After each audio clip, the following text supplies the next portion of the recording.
বৈষম্য বিরোধী ছাত্র আন্দোলনের সাবেক মুখপাত্র ও সমন্বয়ক উমামা ফাতেমা প্রশ্ন রেখে বলেছেন, জুলাই কেন মানি মেকিং মেশিন হবে? তিনি বলেন, আনফরচুনেটলি সেটা হয়েছে, খুবই কমন, খুবই রেগুলার বেসিসে হয়ে আসতেছে। ফেসবুকে নিজের ভেরিফাইড অ্যাকাউন্ট থেকে লাইভে এসে তিনি এ মন্তব্য করেন। জুলাই প্রসঙ্গে উমামা ফাতেমা বলেন, আমার মাথায় একবারও আসেনি যে এটা দিয়ে টাকা পয়সাও ইনকাম করা যায়। এটা তো মাথায় আসতে হয়।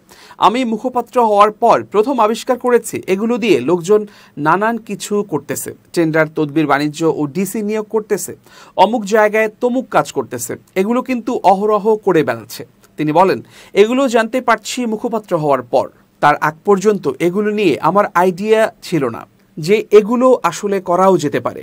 গত বছর জুলাইয়ে গণঅভ্যুত্থানে বৈষম্য বিরোধী ছাত্র আন্দোলনের কেন্দ্রীয় সমন্বয়ক ছিলেন উমামা। পরবর্তীতে সংগঠনের মুখপাত্র হন তিনি।